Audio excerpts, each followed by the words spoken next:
ये कहानी है समर नाम के एक लड़के की, जो अपने माँ बाप का इकलौता बेटा था।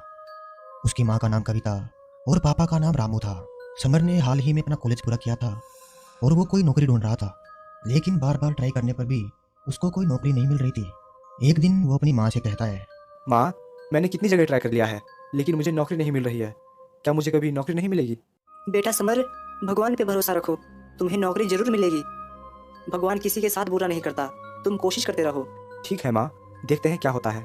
समर अपनी माँ की बात सुनने के बाद फिर से नौकरी की तलाश करता है, लेकिन उसे कोई नौकरी नहीं मिलती। वो मायूस हो जाता है। एक दिन वो अपने गांव के जंगल में घूमने गया था। वो जंगल में चारों तरफ घूम रहा था, तभी वहां एक पेड़ के नीचे उसे एक बक्सा दिखाई दिया। समर उस बक्से के पास गया। उसने चारों तरफ देखा, लेकिन वहां कोई नहीं था। अरे, ये बक्सा किसका है? यहाँ तो कोई है भी नहीं। चलो देखता हूँ इसके अंदर क्या है। समर जैसे ही वो बक्सा खोलता है, उसमें एक कागज का पन्ना था और एक छोटी सी छड़ी थी। समर उस कागज पर लिखे शब्द पढ़ने लगा, जिसमें लिखा था कि अगर आप खजाना पाना चाहते हो तो रामपुर गांव के शिव की गुफा में जाकर आपको इस छड़ी को हाथ में लेकर बोल बम बोल बम बोल बम कहना पड़ेगा और वो खजाना तुमको मिल जाएगा। अगर नहीं मिला तो तुम एक पापी आत्मा हो और तुम वहीं पर मर जाओगे। समर ये पढ़कर डर गया कि खजाना भी मिल गया, लेकिन डर भी है कहीं मैं वहीं मर ना जाऊं।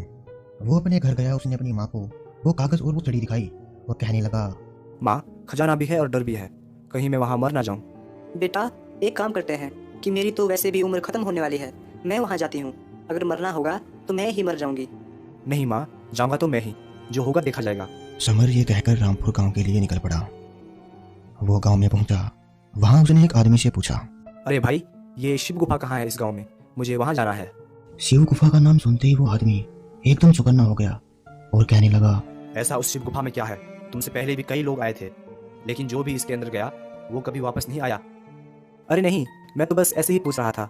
मैं तो भक्त हूँ शिव का, बस उनके दर्शन करने जा रहा हूँ। अच्छा ठीक है, जाओ, गाँव के ऊपर पहाड़ पे वो गुफा है। समर पहाड़ की तरफ जाने लगा। वो उस गुफा के सामने पहुंचा। वहां एक आदमी बैठा हुआ था। वो समर को देखते ही कहने लगा, तुम यहाँ खजाने के लिए आए हो ना? मैं भी कब से यहाँ इंतजार कर रहा हूँ कि कोई तो उस खजाने को यहाँ से निकाले, ताकि मैं अपनी पूरी जिंदगी आराम से जी सकूं। अगर तुम्हें इतनी ही खजाने की जरूरत है तो तुम अंदर क्यों नहीं गए? लेकिन मुझे डर लगता है कहीं मैं अंदर ही मर ना जाऊं। तो ये डर तो सबको है कि कहीं हम अंदर मर ना जाए। तुम अंदर जाओ और मेरे लिए वो खजाना ढूंढो। मैं तुमको उसमें से आधा खजाना दे दूंगा। तुम पागल हो क्या? अंदर मैं जाऊंगा, मौत का जोखिम भी मैं उठाऊंगा और खजाना तुम ले जाओगे। देखो लड़के, खजाना तो मैं लूंगा ही लूंगा, तुम नहीं तो कोई और सही। यहाँ से खजाना मैं किसी को ले जाने नहीं दूंगा। ठीक है, एक काम करते हैं, हम दोनों अंदर चलते हैं, जो होगा हम दोनों के साथ ही होगा। वो दोनों अपने अपने मन में सोच रहे थे कि खजाना मिलते ही वो एक दूसरे को जान से मार देंगे और फिर सारा खजाना उसका हो जाएगा। वो दोनों अंदर जाते हैं। वो आदमी कहता है, अरे भाई तुम बोलो, अब खजाना मिलेगा? खजाना? ठीक है, रुको, तुम पीछे हो जाओ। समर ने वो छड़ी हाथ में ली और बोल बम कहने लगा। एकदम वहां पर तेज रोशनी हुई, जिससे उनकी आंखें बंद हो गई। और जब उनकी आंखें खुली तो वहां पर खजाना, सोने के सिक्के पड़े हुए थे। अरे वाह, खजाना मिल गया, अब मैं अमीर आदमी बन जाऊंगा। अमीर आदमी। इतने में समर अपनी जेब से चाकू निकालता है और उस आदमी का गला काट देता है और उस खजाने को बैग में भरकर गुफा से बाहर आता है। गुफा के बाहर वही आदमी खड़ा हुआ था जिसने समर को गुफा का रास्ता बताया था।